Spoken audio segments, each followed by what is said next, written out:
अस्सलामु अलैकुम वरहमतुल्लाहि वबरकातुहू।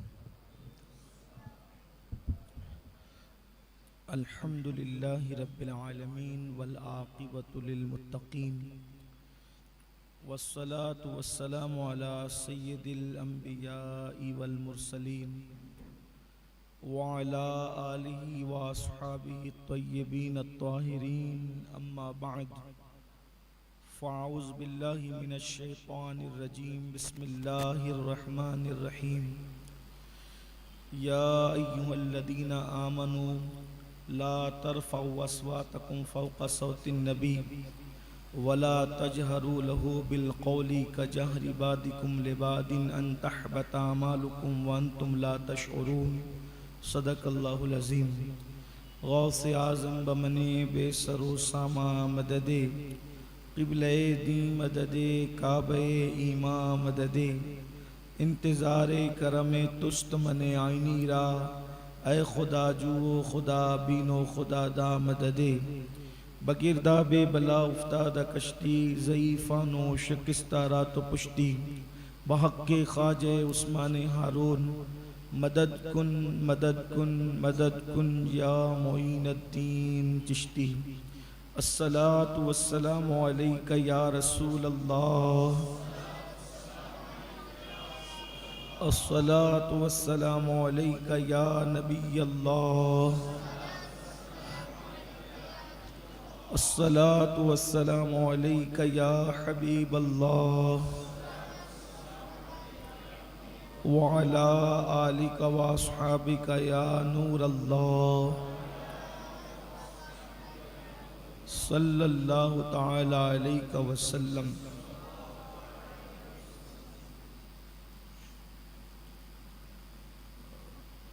वस्फ़ रुख उनका किया करते हैं, शरह व शम्स दुहा करते हैं, जिनकी हम मदह सना करते हैं उनको महमूद कहा करते हैं। उंगलियां पाई वो प्यारी प्यारी जिनसे दरियाए करम है जारी, जोश पर आती है जब गम ख्वारी तिश्ने सैराब हुआ करते हैं। अपने मौला की है बस शान अजीम, जानवर भी करें जिनकी ताज़ीम, संग करते हैं अदब से तस्लीम, पेड़ सजदे में गिरा करते हैं।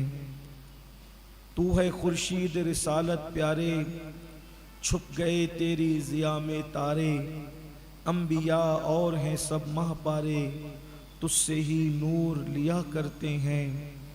लब पे आ जाता है जब नामे जनाब, मुँह में घुल जाता है शहदे नायाब, वजद में हो कि हम ए जां बेताब, अपने लब चूम लिया करते हैं। अपने दिल का है उन्हीं से आराम, अपने दिल का है उन्हीं से आराम, अपने दिल का है उन्हीं से आराम, सौंपे हैं अपने उन्हीं को सब काम। लौ लगी है कि अब उस दर के ग़ुलाम, चारे दर्दे रज़ा करते हैं। आज हमारा ये हफ्तावारी इज्तिमा जो हर हफ्ते जुमा के दिन इशा की नमाज के फ़ौरन बाद मुनक्किद होता है, हम सब हाजिर हैं और किसी न किसी अहम इस्लाही उन्वान के तहत ये महफिल में हम जमा होते हैं। आज की इस महफिल का उन्वान है नेक आमाल को बर्बाद करने वाले गुनाह। शैतान पहले तो इंसान को नेकी करने नहीं देता, उसकी पूरी कोशिश होती है कि इंसान नेकी न करे, नेकी से वो रोकता रहता है, हत्तल इम्कान वो नेकी से रोकता है रोकता है रोकता है। लेकिन अगर कोई मोमिन नेकी कर ले उसकी बात न मानते हुए, तो फिर वो कोशिश करता है कि नियत में फतूर डाले। जब नियत में भी फतूर नहीं आता तो फिर वो कोशिश करता है कोई ऐसा गुनाह कराने की जिसकी वजह से उसका किया हुआ अमाल बर्बाद हो जाए। हर गुनाह करने से आमाल बर्बाद नहीं होते, नेकी नेकी रहती है, गुनाह गुनाह रहते हैं। हर गुनाह इंसान की नेकी को बर्बाद नहीं करते, लेकिन बाज़ गुनाह ऐसे हैं जो इंसान की नेकियों को बर्बाद कर देते हैं। मैं बहुत तफसील में ना जाते हुए और कोई मुकर्रराना तमहीद की तरफ न पढ़ते हुए सिर्फ मेरी और आपकी इस्लाह की खातिर अब उन गुनाहों का जिक्र करता हूँ जिसकी वजह से हमारी नेकियां बर्बाद हो जाती है। बहुत सारे लोग ऐसे हैं जो नेकियां करते हैं और वो सोचते हैं कि अल्हम्दुलिल्लाह मैं नेकी कर रहा हूँ, जब क़यामत में मैं जाऊंगा तो जन्नत में जाऊंगा, कब्र में जाऊंगा तो कब्र जन्नत के बागों में से बाग होगी, और जब वहाँ पहुँचा तो सब के सब ज़ीरो, और वहाँ जा कर के वो पछताएगा। इसलिए उन गुनाहों की मारिफत, उन गुनाहों की मालूमात हमें बेपनाह ज़रूरी है जिन गुनाहों को ये कहा गया कि वो नेकियों को बर्बाद कर देते हैं। सबसे पहला गुनाह जो इंसान की नेकी को बर्बाद करता है, जैसा कि आयत करीमा पढ़ी गई, ला तरफऊ अस्वातकुम फौका सौतिन नबी, कि ए ईमान वालो नबी की आवाज पर अपनी आवाज को बुलंद मत करो। क्या होगा? क्या होगा अगर तुमने नबी की आवाज पर आवाज बुलंद की? तो आयत का आखिरी हिस्सा है, अन तहबत आमालुकुम व अंतुम ला तशउरून, तुम्हारे आमाल हब्त कर दिए जाएंगे, ज़ाय कर दिए जाएंगे, मिटा दिए जाएंगे, खत्म कर दिए जाएंगे और तुम्हें खबर भी नहीं होगी। तो पहला वो गुनाह जो इंसान के आमाल को बर्बाद कर देता है वो नबी रहमत सल्लल्लाहु अलैहि वसल्लम की बारगाह में ऊंची आवाज से बात करना। अब यहाँ थोड़ी बात अर्ज करूं आपके सामने, वैसे भी इंसान को ऊंचा नहीं बोलना चाहिए। अल्लाह के रसूल सल्लल्लाहु अलैहि वसल्लम की गुफ्तगू के दो तरीके थे। अल्लाह के रसूल अलैहि सलाम की गुफ्तगू के दो तरीके थे। हुजूर अकरम सल्लल्लाहु अलैहि वसल्लम जब नॉर्मल अंदाज में बात करते, महफिल में बैठे हुए, तो आवाज़ इस तरह होती कि लोगों को कहना पड़ता हुजूर दोबारा इरशाद फरमाए। हुजूर दोबारा इसीलिए जो वो राइना कहा जाता, फिर बाद में कहा गया कि ला तक़ूलू राइना व क़ूलू उन्ज़ुरना, कि राइना न कहो बल्कि उन्ज़ुरना कहो, लेकिन ये कि महबूब से कहना पड़ता कि हुजूर फिर ये बात दोहरा दें। हुजूर अलैहिस्सलाम ऐसी गुफ्तगू करते हैं और बड़ी मध्यम सी आवाज़ में गुफ्तगू फरमाते। हुजूर अलैहिस्सलाम को ऊंची आवाज़ में बात करना पसंद नहीं था, धीरे गुफ्तगू करते थे। लेकिन जब खिताब फरमाते, जब खिताब आपका होता तो फिर वो बातचीत के लबो लहजे में नहीं होता। गुफ्तगू और खिताब में फ़र्क ये था कि फिर खिताब करते तो हदीस पाक में आता है, सियर के मुसन्निफीन लिखते हैं कि जब मिंबर पर होते तो दाएं झुकते, जलाल की कैफियत में बाएं झुकते, एक हाथ पर दूसरा हाथ मारते, चेहरा सुर्ख हो जाता, रगे हाशमियत नजर आने लगती और फिर ऐसा लगता कि जैसे मिंबर से तशरीफ ले आ जाएंगे। इस जलाल की कैफियत में खिताब करते और महफिल में तो ये हाल है कि उन्जुरना कहना होता कि हुजूर फिर मुकर्रर इरशाद फरमाए, लेकिन जब खिताब में गुफ्तगू होती तो पहला बंदा जैसे सुनता वैसे आखिरी बंदा भी सुनता। अगरचे लाख से ज्यादा महफिल में लोग मौजूद हो, आखिरी तक आवाज पहुंचती। हुजूर अकरम सल्लल्लाहु अलैहि वसल्लम की शान। अब फिर उस कलाम का क्या जिक्र करें, मैं निसार तेरे कलाम पर, मिली यूं तो किसको ज़बान नहीं, वो सुखन है जिसमें सुखन न हो, वो बयां है जिसका बयां नहीं। तो अगर खिताब नहीं हो रहा है और अताब नहीं हो रहा है किसी पर, या तो खिताब में आवाज ऊंची हो या तो अताब में आवाज ऊंची हो, ना आप खिताब कर रहे हैं ना इताब कर रहे हैं, तो आपको गुफ्तगू नॉर्मल लहजे में करना, धीरे गुफ्तगू करने की आदत बनाए। तरबियत कीजिए अपने आप। इंसान दूसरों की तरबियत करता है लेकिन वो खुद का मुरब्बी ना बन सका। इकबाल बड़ा उपदेशक है, मन बातों में मोह लेता है, गुफ्तार का गाजी बन तो गया, किरदार का गाजी बन न सका। तो गुफ्तगू का लहजा बहुत नरम होना, और हुजूर की आवाज़ पर अगर आवाज़ ऊंची की जाए आमाल बर्बाद हो जाते। इस आयत से रोशनी लेते हुए उलमा फरमाते हैं कि हुजूर की आवाज पर आवाज ऊंची करना, इससे तो अमाल बर्बाद हो जाते हैं। लेकिन अगर उलमा की बारगाह में जाओ, औलिया की बारगाह में जाओ, मशाइख की बारगाह में जाओ, सादात की बारगाह में जाओ, तो वहां भी अदबन आवाज ऊंची न करो। हालांकि वहां आवाज ऊंची करने से यह हुक्म नहीं है जो मैं बयान कर रहा हूं, लेकिन वहां अदब सिखाया गया इस आयत से रोशनी लेकर कि बुजुर्गों की बारगाह में आवाज ऊंची न करो। तो नंबर एक, अल्लाह के रसूल सल्लल्लाहु अलैहि वसल्लम की बारगाह में अगर कोई ऊंची आवाज से बात करे तो उसके अमाल पर आज भी यही हुक्म है। हुक्म आज भी यही है कि हुजूर की आवाज पर आवाज ऊंची न करो। लोग वहां पर हरम में मैंने चप्पल पटकते देखा, लोगों को रियाजुल जन्ना में जाने के लिए दौड़ते देखा, चिल्लाते देखा, भागते। अब उनका शौक है, लेकिन बात यह है कि कोशिश करना चाहिए कि जो छूट जाए सब छूट जाए, लेकिन दामन अदब नहीं छूटना चाहिए। तो नंबर एक, जो आमाल बर्बाद करने वाला गुनाह है वो क्या है? रसूलुल्लाह सल्लल्लाहु अलैहि वसल्लम की आवाज पर अपनी आवाज को बुलंद करना। नंबर दो, अगर आपने किसी गरीब के साथ एहसान किया है, कोई गरीब है, कोई मुफलिस है, कोई बेचारा है, अगर जैसे वो बीमार था उसका इलाज करा दिया, इसी तरीके से भूखा था उसको खाना खिला दिया, कपड़े नहीं थे उसको कपड़े दे दिया, कंबल नहीं थे उसको कंबल दे दिया, तो फिर उसको एहसान न जताओ। कुछ लोग क्या करते, गरीबों को मोहल्ले में खाना देंगे तो फिर उनसे सारे काम कराएंगे क्योंकि हम इनको खाना देते हैं।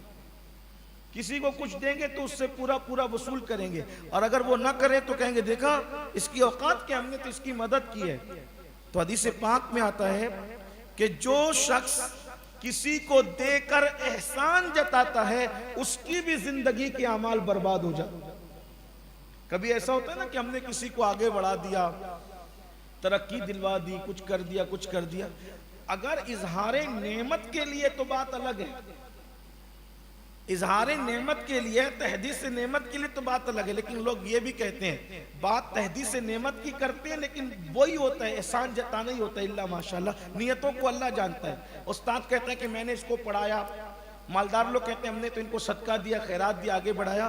फरमाया जा रहा है ना, अगर तुमने किसी पर एहसान किया, एहसान न जताओ वरना तुम्हारे अमाल बर्बाद हो जाए। नेकी तो थोड़ी की थी, सारी जिंदगी के अमाल बर्बाद करवा लिए। फिर उसके बाद तीसरी चीज, इमाम अबू दाऊद अपनी किताब में लिखते हैं, किताबुल अदब के अंदर, कि अल्लाह के रसूल सल्लल्लाहु अलैहि वसल्लम ने फरमाया हसद से बचो। नंबर 3, हसद से बचो कि हसद नेकियों को ऐसे खा जाता है जैसे सूखी लकड़ी को आग खा जाती है, उसी तरीके से हसद नेकियों को खा जाता है। अब इंसान दिल में अगर किसी के लिए हसद और बुग़्ज़ कीना रखे तो क़यामत के दिन जब वो जाएगा तो उसकी नेकियां का दफ्तर खाली होगा, उसके अमाल जब्त हो चुके होंगे। आप देखेंगे कितना अहम उन्वान है आज का। ये सिर्फ सुनने वाला नहीं है, ये दिल के अंदर लिखने वाला है।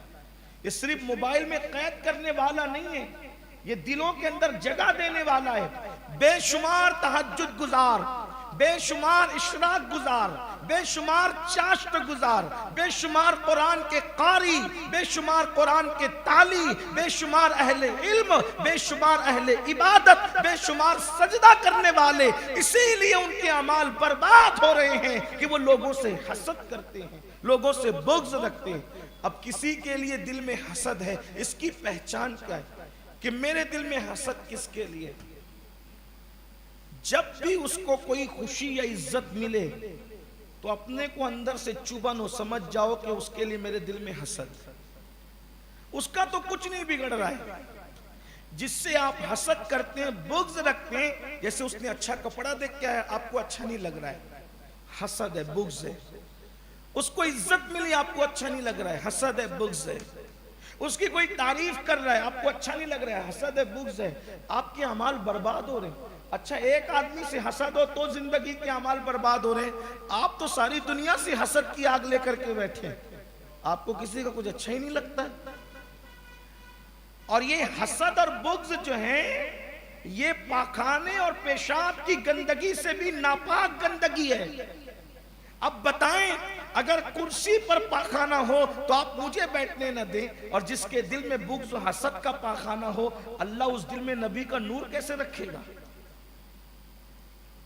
इसका मतलब मोमिन के दिल में हसद नहीं होता, बुग़्ज़ नहीं होता। इसलिए अपने दिलों को हसद से पाक करो। हसद से पाक करने का तरीका नंबर 1, अल्लाह से दुआ करो, अल्लाह मेरा दिल हसद से पाक कर, बुग़्ज़ से पाक कर दे। नंबर 2, जिसके लिए नेमत पर जलन हो, जैसे उसने अच्छा कपड़ा पहन के आया, अच्छा नहीं लगता है, तो अब नफ्स को कुचलना है कि हसद निकाल। बल्कि उसका अच्छा भी नहीं कपड़ा है तो भी उसकी तारीफ करो, माशाल्लाह क्या अच्छा कपड़ा आपने पहना, ताकि नफ्स इसका आदी हो जाए। उसको इज्जत की जगह बैठना नफ्स को अच्छा नहीं लगता, फिर अपनी जगह उसको बिठाओ, इज्जत की जगह बिठाओ, धीरे धीरे नफ्स आदी हो जाएगा। यानी जिसके बारे में हसद और जलन है, उसकी खुद ही तारीफ किया करो, खूब तारीफ किया करो, नफ्स खुद ही जल भुन करके खत्म हो जाएगा। नंबर 4,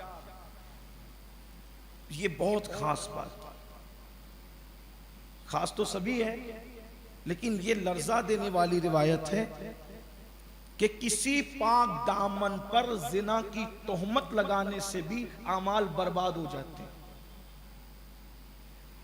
अल्लाह के रसूल सल्लल्लाहु अलैहि वसल्लम ने फरमाया, हदीस सुने, इमाम तबरानी इसको लिखते हैं, अल्लाह अकबर, अल्लाह के रसूल अलैहिस्सलाम ने फरमाया कि किसी पाक दामन पर अगर तुम जिना की तोहमत लगाओगे और तुमने 100 साल का अमल किया है, तो भी अल्लाह तुम्हारी 100 साल की इबादत को बर्बाद कर देगा।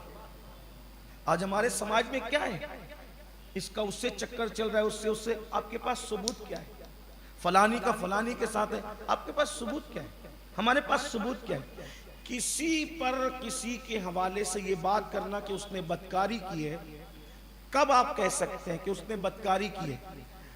आपने उसको बदकारी करते वक्त ऐसे देखा है जैसे सुई के सुराख में धागा देखा जाता है। जब तक आपने ऐसे नहीं देखा आप कह नहीं सकते, और ऐसे देख लिया, अब भी इस्लाम कहता है कि पर्दा डालना वाजिब है। अगर तूने उसके ऐप पे पर्दा डाला तो अल्लाह तेरे ऐप पे पर्दे डाले। लेकिन यहां तो खोज खोज के निकालते हैं ये किसका क्या है, किसका क्या है। और जिना की तोहमत के मामले में बहुत एहतियात की जरूरत है, लेकिन लोग बस बकते रहते हैं। और हदीस सुने, 100 साल इबादत की हमने, बताएं 100 साल हमने इबादत की है और कर भी सकते हैं। अगर 100 साल उम्र मिल जाए तो भी कर सकते हैं इबादत। आज 50 साल तो सोने में जाएंगे, 25 साल तो इधर उधर चले जाएंगे, और 25 साल भी अगर इबादत हुई, 100 साल की उम्र में 25 साल इबादत नहीं कर पाते तो 100 साल की इबादत कहाँ करेंगे? तो अल्लाह के रसूल सल्लल्लाहु अलैहि वसल्लम ने इरशाद फरमाया कि जो शख्स किसी पाक दामन पर तोहमत लगाए जिना की, अल्लाह उसकी 100 साल की नेकियों को बर्बाद कर देता है। अल्लामा अब्दुल रऊफ मुनावी रहमतुल्लाह ताला अलैह फतहुल कदीर में लिखते हैं कि अगर कोई शख्स 100 साल तक रहकर जिंदा रहे, रात दिन इबादत करे, सजदे में जिंदगी को गुजार दे, और एक जुमला किसी के बारे में कह दिया कि उसने तो जिना किया था और वो जानी नहीं था, तो अल्लाह ताला उसके अमाल को बर्बाद कर देगा। यानी देखो, इसको कहते हैं मेहनत करो और जाय करो, मेहनत करो, यही तो है, पागलपन है। आपसे पूछता हूं, ये गुनाह बेलज्जत है कि नहीं? मुंह उठाया, किसी के बारे में कुछ बक दिया। अगर खवातीन तक ये बात पहुंची है, मैं उनसे कहता हूं, मेरी बहनों से, कि बहुत मोहतात, ये जबान है, जबान, इस जबान से ही लोग कसरत से 80% लोग इस जबान की वजह से जहन्नम में जाएंगे। इसलिए इस जबान का मोहतात इस्तेमाल करो, बहुत ज्यादा बकबक ना किया करो, और बोलो भी तो तोल करके बोला करो। लोगों को बोलने का बहुत शौक है, और याद रखना, जो जितना बोलेगा वो उतना फंसेगा, जो जितना कम बोलेगा वो उतनी आफियत में रहेगा। मन सकाता निजात, जिसने खामोशी इख्तियार की वो नजात पा गया। बल्कि खामोश लोगों से अल्लाह बहुत प्यार करते हैं। कम बोलो या अच्छी बात करो, अल्लाह का जिक्र करो, कम बोलो। देखो बुजुर्गान दिन बहुत कम बोलते, पूरे पूरे दिन हुजरे में रहते थे, जब हुजरे से बाहर निकलते थे 5 मिनट बोलते थे, फिर अंदर चले जाते। बहुत उनकी जिंदगी में बहुत कम गुफ्तगू थी। सरकार गरीब नवाज रदी अल्लाह ताला के कुल मलफूजात जमा किए गए तो मैं समझता हूं कि 60-70 सफ़ात की एक किताब बनी। बस 97 साल तक की जिंदगी गुजारी और हम बोलते ही रहते हैं, बोलते रहते कुछ का कुछ बोलते। और अगर कोई इज्जतदार आदमी या कोई ओहदे वाला आदमी मिल गया तो सोचते हैं कि क्या ऐसा बोल दे कि हम इसके दिल में घुस जाए। भाई बोलने से दिल में नहीं घुसता कोई। अल्लाह पाक फरमाता है कि लोगों के दिल मेरी मुट्ठी में है, मैं जिसके लिए चाहता हूं मोहब्बत पैदा करता हूं, जिसके लिए चाहता हूं नफरत पैदा करता हूं। तोल के बोला, ज्यादा बोलने वालों की इज्जत नहीं, और ज्यादा बोलने वाला फंसेगा। इस सिलसिले में बहुत अच्छी एक आयत एक बुजुर्ग ने लिखी है। एक तोती थी, तोती समझते हैं, बल्कि तोती नहीं तूती थी। तोती और तूती में फर्क है। तोती जो होती है वो मिट्ठू की मादा को तोते की मादा को तोती कहते हैं, और एक होती है तूती।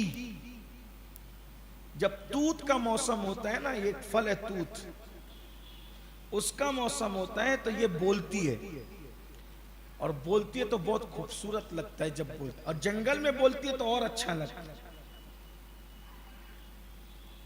बल्कि जब एक बात बताऊं, जब ये बोलती है तो सारे परिंदे चुप हो जाते हैं। इसीलिए जब किसी की मकबूलियत बताना हो तो लोग कहते हैं उसका तो तूती बोल रहा है। मतलब क्या, उसके बोलने के आगे सब चुप कर चुके। तो वो तूती थी। तो तूती को एक मालदार ने कैद कर लिया। अब ये कैद थी, परेशान थी।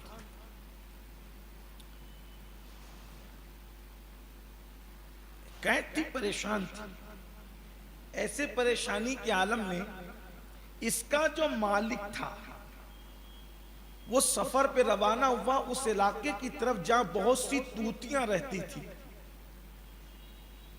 तो उसने कहा कि मैं वहां जा रहा हूं, मैं वहां जा रहा हूं, तुम्हें कोई पैगाम देना हो तो दे दो। ये फर्जी कायत ऐसी बयान की जाती ताकि उससे इबरत हो। तो कहा कि मैं क्या पैगाम दूं कि मेरा हाल तो बस ये है कि मैं कैद हूं, लेकिन किसी से मिलने जुलने से माजूर हूं। अगर हो सके तो मेरी बिरादरी तक इतना पैगाम देना कि कोई आए तो सही, मिले तो सही, मुझसे मेरी खैर खबर तो ले। वो गया जंगल में और बहुत सी तूतियां देखी तो कहा मेरे घर में एक तूती है और वो चाहती है कि तुम उसकी खैर खबर लो। तो उसमें से एक तूती जो है वो उसके साथ चल पड़ी। जिस पिंजरे के अंदर ये तूती कैद थी, दोनों ने कुछ बोलना शुरू किया। अब क्या बोला, वो तो तूती बोल रही थी। ये सौदागर साहब कुछ समझ न सके, अलबत्ता इसने जो कहा, इसने जो कहा, उसने जो कहा कुछ समझ में नहीं आया। अलबत्ता हुआ ये, उस दिन के बाद से तूती ने बोलना बंद कर दिया। अब बोलना बंद कर दिया तो ये जनाब परेशान हो गए, यार ये बोलती क्यों नहीं, बोलती क्यों, कहता है बोलती क्यों नहीं, ये लाख का बोलती क्यों नहीं, बोलती नहीं। तो एक दिन आया, उसने कहा इसको बोलने की वजह से मैंने रखा था, बहुत अच्छा लगता था इसका बोलना, लेकिन आज ये बोलती नहीं तो अब ये किसी काम की नहीं रही। तो उसका पिंजरा खोला, उसको उड़ा दिया। उड़ करके वो दीवार पे बैठी और अब उसने बोलना शुरू कहा, तूने पहले क्यों नहीं बोला? तो कहा कि वो जब मेरी सहेली आई थी ना, मैंने उससे कहा देख मैं कैसे फंसी हुई हूँ, परेशान हूँ, आज़ादी नहीं मिलती मुझे, मैं निकलती नहीं यहाँ से। तो उसने कहा कि तू बोलती बहुत है इसलिए फंसी हुई है, चुप हो जा, तू आज़ाद हो जाए। मैंने बोलना बंद कर दिया, मैं आज़ाद हो गई। कम बोलो, और जब बोलो तो तौल कर, जो जितना बोलेगा उतना फंसेगा। तो पाक दामन पर तोहमत मत लगाओ। इससे अमाल, अगर 100 साल की इबादत की तो वो भी बर्बाद हो जाएगी। नंबर 5, सीरियल थोड़ा याद है, सीरियल नंबर याद है, सीरियल नंबर याद है, चौथे से 5वें पे जा, मुझे याद है, दरमियान में। नंबर 5, जो अमल दिखावे के लिए किया जाए रियाकारी के तौर पर, वो भी बर्बाद हो जाए। दिखावे और रियाकारी की वजह से भी अमाल बर्बाद हो जाते हैं। इमाम इब्ने अबी शैबा अपनी किताब में लिखते हैं कि जिसने रियाकारी और दिखावे के लिए अमल किया, अल्लाह उसके सारे अमाल बर्बाद कर देता है। और अल्लाह के रसूल सल्लल्लाहु अलैहि वसल्लम फरमाते हैं, जब दिखावे के लिए रियाकारी वाले लोग अमल करके क़यामत के दिन आएंगे तो अल्लाह पाक इरशाद फरमाएगा, जाओ आज उन्हीं से अज्र और सिला ले लो जिनको दिखाने के लिए तुम नेकियां करते थे। आज हम इसलिए नेकियां करते हैं, लंबे सजदे मस्जिदों में इसलिए हो रहे हैं। सबकी नियत पे मैं शक नहीं करता, या जो लंबे सजदे करे उस पर शक करने की जरूरत भी नहीं, दिलों का हाल अल्लाह जानता है। लेकिन लंबे सजदे इसलिए होते हैं, देखो तनाई में नमाज पढ़े तो खटाखट नमाज होती है, और लोगों के सामने पढ़े तो फिर कयाम और जब वो तवील हो जाते हैं, रुकू तवील हो जाते हैं, सजदे तवील हो जाते हैं। किसको दिखा रहे हो? जो कोई कुछ नहीं देने की हैसियत रखता है, जिसकी कोई औकात नहीं है। कुरान कहता है, आमिलतुन नासिबतुन तस्ला नारन हामिया, कि अमल करके आएंगे, मेहनत करके आएंगे, फिर भी जहन्नम में डाले जाएंगे। क्यों? इसलिए कि उन्होंने दूसरों को भी बताने के लिए नेकियां की थी। इसलिए हमें चाहिए कि हम रियाकारी के तौर पे दिखावे के लिए नेकी ना करें, वरना जो दिखावे के लिए सदका करे, दिखावे का परहेजगार बने, तो ऐसे शख्स के अमाल भी बर्बाद कर दिए जाते हैं। नंबर 6, जामे सगीर की रिवायत है, अल्लाह के रसूल अलैहिस्सलातु व तस्लीम फरमाते हैं, जो खुद पसंद लोग हैं, खुद पसंदी जिनके अंदर है, अल्लाह ताला उनके भी अमाल बर्बाद कर देते। आका फरमाते हैं, जिसमें खुद पसंदी होगी, अगर वो 70 साल भी इबादत कर ले तो अल्लाह उसके अमाल को बर्बाद कर देगा। खुद पसंदी का मतलब क्या? खुद पसंदी का मतलब ये कि जैसा मैं हूं वैसा कोई नहीं, ये खुद पसंदी। मैं सबसे खूबसूरत हूं, मेरे कपड़े सबसे अच्छे हैं, मेरे जूते सबसे अच्छे हैं, मेरे घर खाना सबसे अच्छा पकता है, मेरा घर सबसे अच्छा है, मेरी आंखें सबसे अच्छी है, मैं बिल्कुल परफेक्ट हूँ, मेरे अंदर सलाहियतें बहुत अच्छी है, मैं बहुत पढ़ा लिखा हूँ, मैं बहुत अच्छी गुफ्तगू कर लेता हूँ, मैं लोगों को बोतल में उतार लेता हूँ, मैं लोगों को सरेंडर कर लेता हूँ। यानी ये सब खुद पसंदी है। जो खुद पसंदी रखेगा, अल्लाह उसकी 70 साल अगर इबादत की है, उस इबादत को भी अल्लाह ज़ाय कर देगा। अब करना क्या है? तो याद रखे, खुद पसंद न बनो। अगर अल्लाह अच्छी गुफ्तगू करा ले तो दिल में कहो, अल्लाह मैं इस काबिल न था, तेरा करम है कि तूने करवा लिया। अगर सूरत अच्छी है, अल्लाह तेरा करम है कि तूने अच्छी सूरत अता की है। अच्छा माल दिया, अल्लाह तेरा करम है कि तूने अच्छा माल दिया। यानी कि खूबियों को अपनी तरफ चश्मा मत करो। जब अल्लाह कोई खूबी दे तो कहो, मौला सारी खूबियां तो तूने अता फरमाई है, सारा अतिया तो तेरा है, सारी अता तो तेरी है, सारी इनायतें तो तेरी है। और हकीकत भी तो मेरे भाई यही है। अगर ये खूबसूरत चेहरा जिसको देखकर हम समझते हैं हमारी तरह कोई नहीं है, ये हसीन और जमील बाल इनको देखकर सोचते हैं हमारी तरह कोई नहीं है, ये अच्छे लिबास जिसको देखकर के सोचते हैं हमसे कीमती कपड़े कोई नहीं पहनता, तो आप बताओ ये दिया किसने? किसने दिया है? अल्लाह ने दिया। और हम उसको अपनी तरफ मंसूब करते हैं। नहीं, तो खुद पसंदी निकालो। इसलिए कि अल्लाह अकबर, खुद पसंद लोगों के 70 साल के अमाल खुद पसंदी की वजह से बर्बाद कर दिए जाते। नंबर 7, बद अखलाकी की वजह से भी अमाल बर्बाद कर दिए जाते। जो लोग बद अखलाक होते हैं, बात करने का ढंग नहीं, बात करने का शौर नहीं, सबसे लड़ते रहते हैं, सबसे झगड़ते रहते हैं, यानी उनकी जिंदगी के अंदर नरमी नहीं है, अखलाक नहीं है, किरदार नहीं है। लड़ेंगे, बात बोलेंगे तो खुद भी बंकस की करेंगे, तेज बोलेंगे, तर्रार बोलेंगे और बद अखलाकी करेंगे। तो अल्लाह के रसूल अलैहिस्सलाम फरमाते हैं, इसको भी इमाम तबरानी ने लिखा है, 10वीं जिल्द के अंदर है, लिखते हैं कि अल्लाह के रसूल अलैहिस्सलाम फरमाते हैं, हुस्न अखलाक हुस्न अखलाक गुनाहों को ऐसे पिघाल देता है जैसे गर्मी बर्फ को पिघाल देती है। यानी अखलाक देखो, अब उन्मान बदल रहा है। देखिए उधर गुनाहों को कोई चीज जाय करने वाली थी, नेकियों कोई चीज जाय करने वाली। कुछ गुनाह ऐसे थे जो नेकियों को जाय कर रहे थे, लेकिन हुस्न अखलाक कितनी पाकीज़ा चीज का नाम है कि वो गुनाहों को जाय कर देता है, मिटवा देता है। और आका फरमाते हैं हुस्न अखलाक गुनाहों को ऐसे पिघालता है जैसे बर्फ को गर्मी पिघाल दिया करती है। और फिर फरमाया बद अखलाकी, अब ये भी फरमाया अल्लाह के रसूल में, बद अखलाकी इंसान की नेकियों को ऐसे बर्बाद कर देती है जैसे शहद को सिरका खराब कर दे। शहद को कोई चीज खराब नहीं करती, उसमें सिरका डाल दो खराब हो जाएगा शहद। तो फरमाया यानी शहद में सिरका मिला दो तो फिर शहद खाने के काबिल नहीं रहता। तो अगर कोई नेकी करे और बद अखलाक हो, हमेशा याद रखना अखलाक बड़ी चीज। बल्कि अल्लाह के रसूल अलैहि सलाम ने इरशाद फरमाया क़यामत के दिन मीज़ान पर जो चीज सबसे ज्यादा वजनी होगी, भारी होगी, वो तुम्हारे अच्छे अखलाक। लोग हमें चाहे बुज़दिल कह लेने दो, लोग बुज़दिल कह लेने दो, लोग बेगैरत कह ले, लेकिन अखलाक का नमूना बनो। और अखलाक का ऐसा नमूना बनो कि आपके दुश्मन को भी ये यकीन हो कि वो ऐसा नहीं कर सकता। ये अखलाक है, उसकी एक झलक आपको बताओ। अखलाक क्या होता है? नहीं पहुंच सकते लोग, नहीं पहुंच सकते, नहीं पहुंच सकते लोग। हुजूर के तरबियत याफ्ता लोगों तक लोग नहीं पहुंच सकते। मेरे मौला अली ये मुर्तजा मुश्किल कुशा फातह खैबर करम अल्लाह ताला वजहुल करीम पर बदबख्त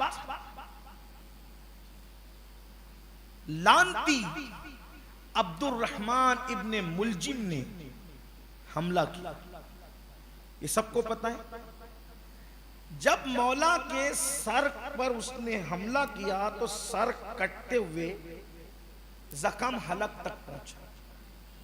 शदीद वार था, हलक पर भी असर था, बहुत सख्त हमला था। दाढ़ी पूरी लाल थी खून से। हालांकि लोग मरते तो हिम्मत हार जाते हैं, लेकिन एक अली है जिनके सर पे हमला हुआ तो उन्होंने एक जुमला कहा जो अभी भी उनकी शहादत गाह पे लिखा हुआ है, फुज़्तु बिरब्बिल काबा, रब्बे काबा की कसम में कामयाब हो गया। लोग दुनिया में रहने को कामयाबी समझते, मेरा अली अल्लाह की तरफ जाने को कह रहे, फुज़्तु बिरब्बिल काबा, में रब्बे काबा की कसम में कामयाब हो। और यही जुमला बवक्त शहादत इमाम हुसैन ने भी कहा, फुज़्तु बिरब्बिल काबा में कामयाब हो गया। अब उठा करके लेकर के गए घर पे। सैयदा रो रही है, उम्मे कुलसूम रो रही है, इमाम हसन रो रहे हैं, इमाम हुसैन रो रहे हैं। जंगों में न रोने वाले आज बाबा की हालत देख के रो रहे हैं। मौला मुश्किल कुशा कहते हैं प्यास लगी, पानी पी। बल्कि ये कहा प्यास लगी है, शरबत पिला। आपने शरबत तलब की। बल्कि बात सूफिया कहते हैं, ये शायद किताब में आपको ना मिले, ये सूफिया ने सीना बसीना रिवायत किया है, लेकिन उसको मैं सिर्फ ऐड कर रहा हूं। आपको लेना है तो ले, वरना छोड़ दें। आपने शहादत से एक दिन पहले सैयदा ज़ैनब से फरमाया था, ज़ैनब अच्छा शरबत तैयार करके उसको ठंडा करके रखो, कल किसी मेहमान के लिए वो आपको काम आ सकता है। आपने पहले शरबत तैयार कराया था। बहरहाल तो जब आप पर हमला किया गया तो मौला पाक ने फरमाया शरबत लाओ। वो जो तैयार करवाया था वो शरबत लाओ, क्योंकि भाई फ्रिज तो उस दौर में थे नहीं ना कि 10 मिनट में ठंडे हो जाते। उस वक्त तो ठंडा करने के लिए भी वक्त चाहिए था, हवाओं में रखा जाता था, छत पे, जो भी उसका तरीका रहा होगा। वो फरमाया शरबत लाओ, मुझे प्यास लगी है। इधर शरबत लाने सैयदा ज़ैनब गई, उधर जब वो कातिल को लोगों ने पकड़ करके लाया, सरकार ये वही बदबख्त है जिसने आपको हमला किया है। शरबत का प्याला हाथ में आया तो ठंडे प्याले का शरबत जब मौला के हाथ में आया, मुंह के करीब किया, तो कातिल ने कहा, अली तुम तो फन्ने हर्ब ज़र्ब के माहिर हो, तुम जानते हो कि मार खाने वाले को जो तकलीफ होती है, मेहनत तो मारने वाले को ज्यादा लगती है, तो आपसे ज्यादा प्यास तो मुझे लगी है, आपका क्या ख्याल है? तारीख गवाह है, मेरे मौला ने अपने हाथ का शरबत उस जख्मी हालत में अपने शहजादे इमाम हसन को दिया, का उसको पिलाओ। ये अखलाक आप उठा ले तारीख, आपको तारीख में हुजूर के तरबियत याफ्ता लोगों के जैसे अखलाक किसी की जिंदगी। आज तो मेरे भाई अगर कोई अपने को धक्का मार दे तो बड़े संजीदा लोगों को भी मैंने माँ बहन निकालते देख। यानी जब दूसरों की बारी आएगी तो जनाब इतने मुरब्बी बनेंगे कि बाख लाख बनो, बाख लाख, लेकिन जब खुद की जात पर बात आती है तो फिर आस्तीनें चढ़ती। यही तो आजमाइश का वक्त है। जब किसी को धक्का लगता है तो प्याले में जो होता है वही छलकता है। भाई कोई प्याले में दूध लेके जा रहा हो, हाथ में धक्का लगे तो क्या छलकेगा? हैं? दूध। चाय लेके जा रहा हो तो चाय, पानी लेके जा रहा हो पानी, मिर्च लेके जा रहा हो मिर्च। और अगर कोई अखलाक का कटोरा दिल का भरा हुआ हो, उसको धक्का मारे, क्या छलके? तो बद अखलाकी इंसान की नेकियों को इस तरह बर्बाद करती है। अल्लाह के रसूल फरमा रहे हैं जैसे शहद को सिरका बर्बाद करता है। नंबर 8, मस्जिद में दुनिया की बात करना नेकियों को ऐसे खा जाता है जैसे सूखी आग लकड़ियों को खा जाता है। यहां एक बहुत खास मसला पेश कर रहा हूं। बहार शरीयत में हुजूर सदरुल शरिया बदरुत तरीका अल्लामा अमजद अली आज़मी रहमतुल्लाह अलैह लिखते हैं कि बहुत ध्यान से सुनना इसको, मस्जिद में जायज बातें करना, तवज्जो, मस्जिद में जायज दुनिया की बातें करना, मस्जिद में जायज बातें दुनिया की करना आपकी नेकियों को ऐसे खा जाता है जैसे आग लकड़ी को खा जाती है। जायज दुनिया की बात करना नेकियों को ऐसे खा जाता है जैसे आग लकड़ी को खा जाती है। और जो नाजायज बात करे तो उसका पूछना ही क्या। जायज दुनिया की बात क्या मतलब? शहजाद भाई ये कपड़ा आपने पहना बहुत अच्छा लग रहा है, क्या मीटर मिला? ये तो जायज बात। बाहर अगर मैं पूछूं तो जायज है कि नहीं है, लेकिन ये मैंने यहां पूछ लिया तो अल्लामा अमजद अली लिख रहे हैं कि यही पूछना लकड़ियों ऐसे नेकियों को खा जाएगा जैसे आग लकड़ियों को खा जाएगा। लोग मस्जिद में बैठ करके अखबार पढ़ते हैं, मुझे हैरत होती है। कुरान नहीं पढ़ रहे, अखबार पढ़ रहे हैं। दाढ़ियां उनके सीनों को छू रही है, वो अखबार पढ़ रहे हैं। मस्जिद में अखबार का क्या काम? बाहर निकल के पढ़ो। मस्जिद में बैठ के बीड़ी पी रहे हैं, अरे बाहर निकल के पियो। ये जायज बात अगर कोई दुनिया की मस्जिद में करे, जायज बात। इसलिए सहाबा किराम मस्जिद में लोगों की खैरियत भी नहीं पूछते, बहुत मोहतात थे वो लोग, कोई दुनिया की बात ना हो जाए। अब तो मेरे भाई लोग मस्जिदों को क्लब बना चुके। मस्जिदों का एहतराम कहां रहा? मस्जिद में खी हंसते हैं, खिलखिला करके हंसते हैं। जो लोग मस्जिद में हंसते हैं अल्लाह उनकी कब्र में तारीकी और अंधेरा पैदा फरमाए। मस्जिद में हंसने की जरूरत नहीं, मोहतात रहो। इसीलिए कुरान कहता है इज़ा नूदिया लिस्सलाति मिन यौमिल जुमा, अजान हो तो अंदर आ जाओ और जब नमाज पढ़ लो फ़इज़ा क़ुदियतिस सलाह फंतशिरू, मस्जिद के बाहर निकलो, अल्लाह का फजल तलाश। हमें हालांकि ये हुक्म वजूबी नहीं, वाजिब नहीं है ये, लेकिन हमें जायज के लिए निकल जाओ मस्जिद से। जितनी देर तक जिक्र करते हो बैठो, जितनी देर तिलावत करते हो बैठो, इसको बंकस की जगह ना बना। हम तो देख रहे हैं कि लोग पता नहीं मस्जिद को किस किस तरीके से इस्तेमाल करते हैं। इसलिए अल्लाह के बंदो मस्जिद की का एहतराम सीखो, मस्जिद की ताजीम सीखो। तो फरमाया गया, हजरत सैयदना इमाम हसन बसरी फरमाते हैं कि अल्लाह के रसूल अलैहिस्सलाम ने फरमाया करीब क़यामत एक ज़माना ऐसा आएगा कि लोग मस्जिद में दुनिया की बातें करेंगे, तुम उनके साथ मत बैठना, क्योंकि अल्लाह को उनसे कोई काम नहीं, अल्लाह ताला उनसे खुश नहीं है। तुम जो मस्जिद में बात करे दुनिया की, उठ जाओ वहां से, निकल के चले जाओ मस्जिद में। और जो मस्जिद में दुनिया की बात करे, अल्लाह ताला उसके 40 साल के अमाल को अकारत कर देता है, बर्बाद कर देता है। इसलिए बहुत ज्यादा जरूरत हो, बहुत बहुत जरूरी समझें तो मुख्तसर बात करें, बाकी यहां जिक्र अस्कारी करते रहे। अल्लाह ताला ने तौफीक अता फरमाए। क्या करने लोग, काश के लोग ये हदीसों को पढ़ते समझते कि क्या लोग तो समझ ले कि मस्जिद के अंदर बैठ, अच्छा कुछ लोग कहते हैं चलो मस्जिद में चल के बात करें। मस्जिद में चल के क्या बात करें, मस्जिद तो इबादत की जगह है, मस्जिद में चल के क्या बात करें। हम मस्जिद से बाहर निकल जाओ, खारिज मस्जिद चले जाओ। कुछ लोग मस्जिद में सर में तेल डलवाते, पैर दबवाते। मोतकीफ हो तो अलग चीज है, और मोतकीफ नहीं है ये सारे काम न करें। मस्जिद का अदब करो। बादशाह के दरबार में जाते हो, अब तो बादशाह लोग रह नहीं गए, जो बड़े बड़े ऑफिसरान हैं उनके दरबारों में जाते हो तो किस तरीके से लर्जा तरसा जाते हो, और अल्लाह के दरबार में आते हो तो यूं ही उठे छूटे चले आते हो। मस्जिद का ख्याल किया करो। 9वीं बात, गीबत की वजह से भी नेकियां खत्म हो जाती है, अमल बर्बाद हो जाती है। अल्लाह के रसूल अलैहिस्सलाम फरमाते हैं, गीबत नेकियों को इस तरह खा जाती है जैसे आग लकड़ी को खा जाती है। बल्कि इमाम गजाली रहमतुल्लाह अलैह इह्या उल उलूम में लिखते हैं कि खुश्क लकड़ी को जितनी जल्दी आग नहीं खाती, यानी आग खुश्क लकड़ियों को जितनी जल्दी नहीं खाती, उससे ज्यादा जल्दी गीबत नेकियों को खा जाती है। अत-तरगीब व तरहीब में है कि अल्लाह के रसूल अलैहिस्सलाम ने इरशाद फरमाया कि कुछ इंसान ऐसे होंगे जब उनका नामे आमाल उनके हाथ में दिया जाएगा तो वो खुशी खुशी नामे आमाल लेंगे, और जब देखेंगे कि उन्होंने तो हज किया था, हर साल हज किया था, उम्रे किए थे, रोजे रखे थे, नमाजें पढ़ी थी, सदके दिए थे, सब दिए थे, लेकिन जैसे नामे आमाल हाथ में आएगा तो वो कहेगा अरे इसमें तो मेरी ना उम्रा लिखा है, ना नमाजें लिखी है, ना ये लिखा है, ना वो लिखा है, वो सब गिनाएगा।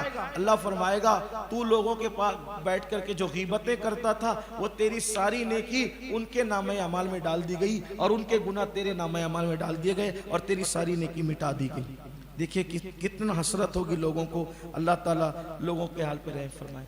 10वीं बात और ये आखिरी बात, हालांकि इसके बाद भी है, तो एक काम करते हैं 11वीं की निस्बत से 11 पूरे कर लेते हैं, फिर उसके बाद बात खत्म कर देते हैं। 10वीं बात, नेकी करके, अच्छा काम करके लोगों से तारीफ की ख्वाहिश रखना कि लोग मेरी तारीफ। मैं जलसे में जाता हूं तो सब नहीं, बहुत से कमेटी के लोग कहते हैं हजरत मेरा नाम लेके कुछ कह देना, मुझ पे बहुत गिरा गुजर।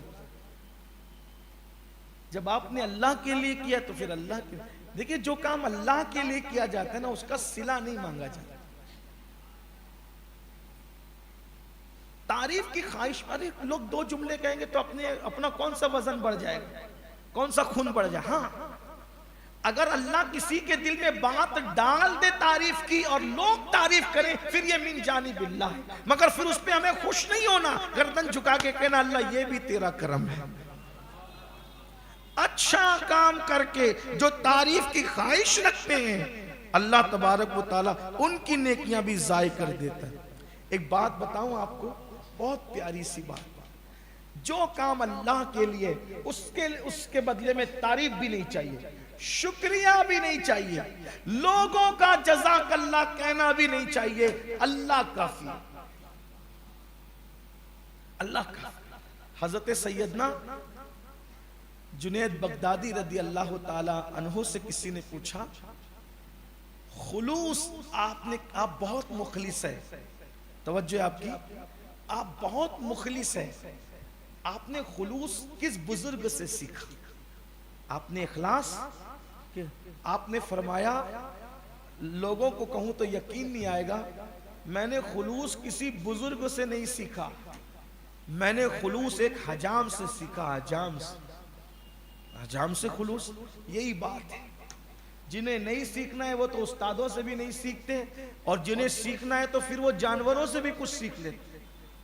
तो जुनैद बगदादी फरमाते मैंने हजाम से खुलूस सीखा। कहा वो कैसे? कहा मेरी पढ़ाई का दौर था, मैं तालिब इल्म था, तालिब इल्मी के दौर में पैसे नहीं, माल नहीं था।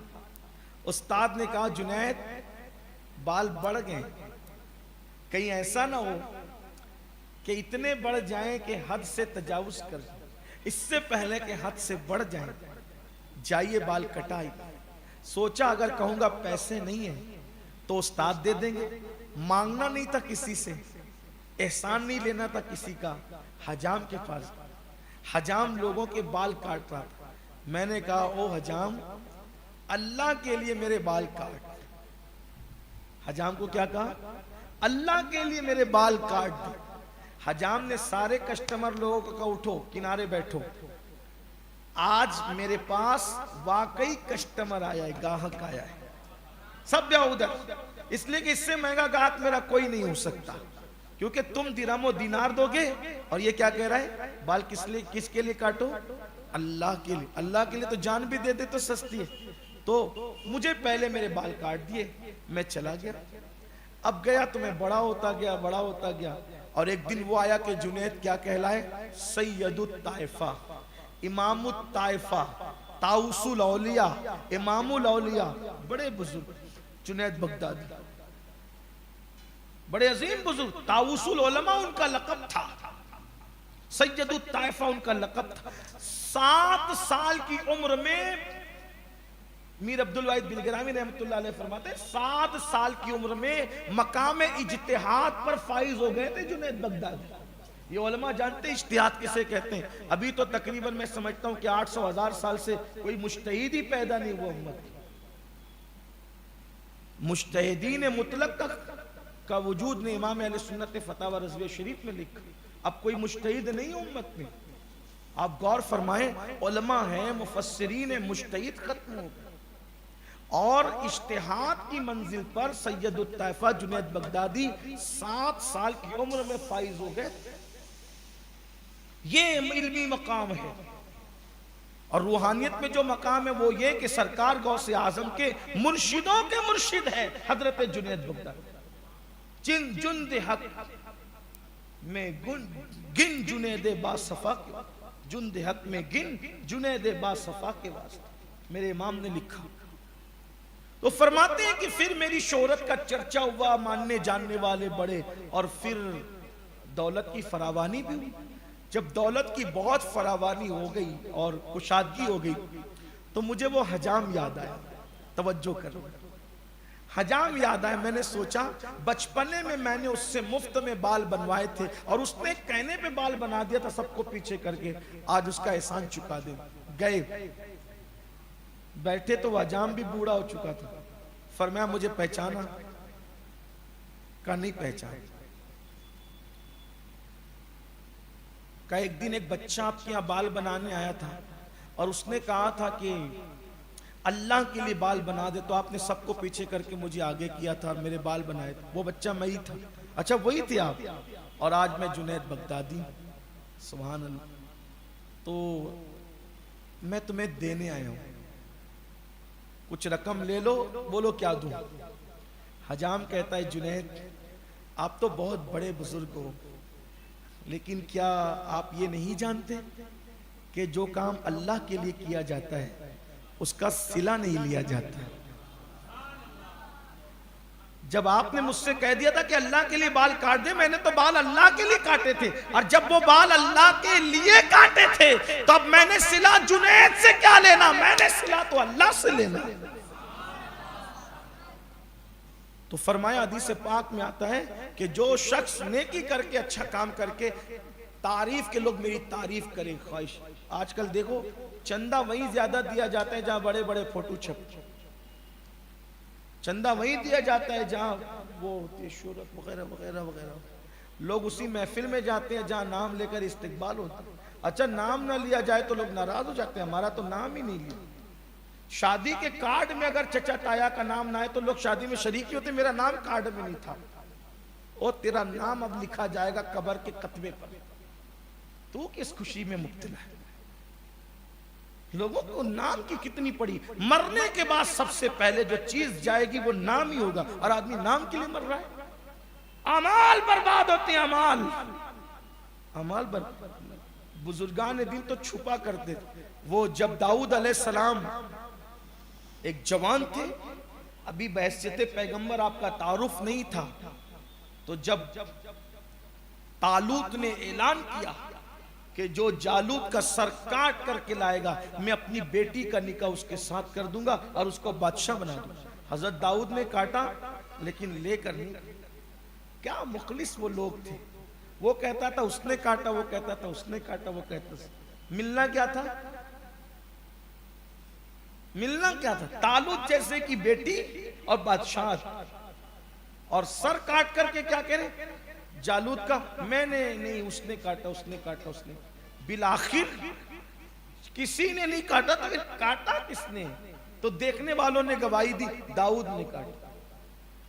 ऐसे छुपते थे। अच्छा कोई तारीफ करता था तो रोते थे कि कहीं मेरे अमाल बर्बाद ना हो। एक खूबसूरत बात याद आ गई, बात खत्म करना चाहता हूं। हमारी जमात के बहुत बड़े बुजुर्ग थे, हुजूर सैयदी मुजाहिद मिल्लत हबीबुर रहमान रहमतुल्लाह अलैह, गौस पाक के बड़े आशिक थे। आलम बेदारी में गौसे आजम की जियारत की। बड़े मुजाहिद आदमी, उस दौर की हुकूमतों से टक्कर लेते थे,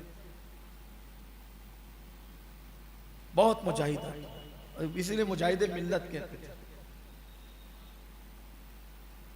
एक मर्तबा जलसे में आ रहे थे और जलसे में किसी ने कह दिया अगर किसी अल्लाह के वली को देखना हो तो इनको देखो। खूब नारे लगे, आकर बैठ गए। आजकल जलसों का मिजाज आप जानते होंगे। बाज लोग नाजिम को कहते हैं कि खुश्क निजामत मत करना, इसका मतलब यह कि मेरे लिए वो कुछ बकना जिसका मैं हकदार नहीं, यही उसका मतलब इल्ला माशाअल्लाह। और एक बात याद रखिए, जो खूबी तेरे अंदर नहीं है अगर तू उस पर खुश होता है तो तू क़यामत के दिन जहन्नम के तौक के लिए तैयार है। अगर लोगों को कोई उस नाम से पुकार लेना जो उसके माँ बाप ने रखा है तो लोगों को बुरा लगता है। माँ बाप का दिया हुआ नाम अच्छा नहीं लगता, लोगों के दिए हुए अलकाबात अच्छे लगते हैं। क्या फिक्र है, क्या फिक्र, क्या फिक्र है। हुजूर मुजाहिद मिल्लत रहमतुल्लाह ताला अलैह तशरीफ लाए और आने के बाद बैठ गए। उस दिन आपने तकरीर नहीं किया, हालांकि तकरीर आप बहुत अच्छी करते थे, लर्जा देते थे लोगों को। आपने दो जुमले कहे, लोगों अभी आपने सुना कि कोई कहने वाला कह रहा था कि अगर वली को देखना है तो हबीबुर रहमान को देखो।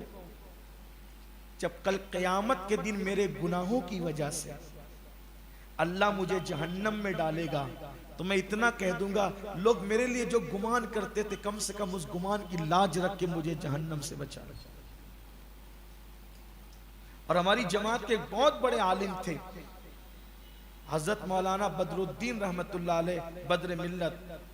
एक मरतबा एक कॉन्फ्रेंस में गए तो उस कॉन्फ्रेंस के अंदर नाजिम ने कह दिया हजरत अल्लामा मौलाना बदरुद्दीन मुफ्ती बदरुद्दीन साहब किबला बद्र मिल्लत तशरीफ ला रहे, आप बैठे रहे।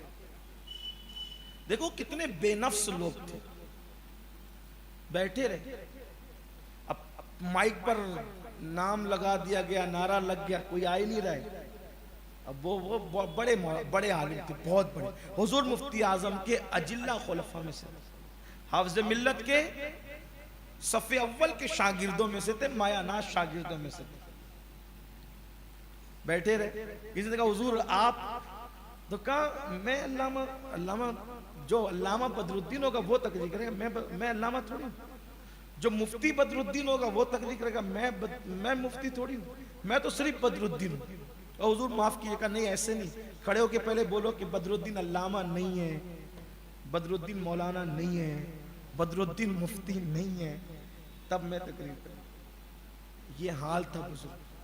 और आज हमारा हाल यह है कि अगर कोई हमें अलकाब व आदाब से न पुकारे तो, लेकिन ये तो है अगर अपनी तारीफ की ख्वाहिश रखते हो, अल्लाह के रसूल फरमाते हैं आमाल बर्बाद हो जाएंगे।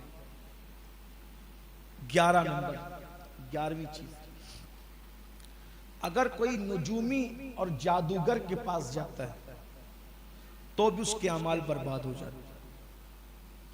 इसी तरह का कोई सिफली इल्म वाले के पास जाता है करने कराने जो भी, तो अमाल बर्बाद हो जाते हैं, उसके अमाल बर्बाद हो जाते हैं।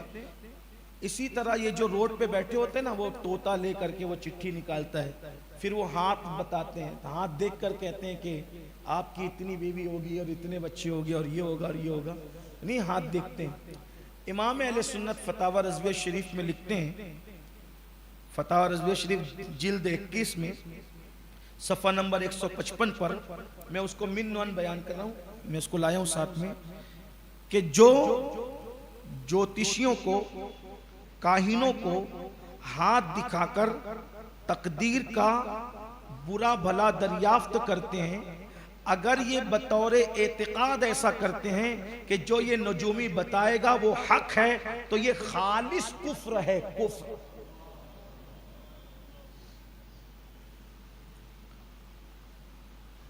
ये हथेली देख करके अगर हमारा मुस्तकबिल हमें बताएंगे, तो ये अपनी हथेली देख करके अपना मुस्तकबिल नहीं जान सकते हैं? तो ये रोड पे क्यों बैठा हुआ है लफंगापन करते हुए, जब इसको खुद ही इतना इल्म है। और लोग कहते हैं तकदीर हाथ में लिखी होती है, लकीरों में लिखी होती है, तकदीर हाथ में लिखी होती है। पागल हो गए। किसी बहुत बड़े सूफी मुफक्किर ने कहा था, क्या हाथ की लकीरों पे तकदीर पढ़ते हो? तकदीर तो उसकी भी होती है जिसके हाथ नहीं होते। तो इसलिए हाथ ना बताया करो किसी के आगे, किसी के सामने। हाँ, ये गैब जानने वाली जात सिर्फ अल्लाह की है। गैब सिर्फ अल्लाह जानता है जाती तौर पर। और अल्लाह रब्बुल इज्जत जो अपने महबूब और चुनिंदा लोगों को अता करता है, वो अल्लाह की अता से अताई तौर पर उतना गैब जानते हैं जितना अल्लाह ने उनको मुत्तला फरमाया।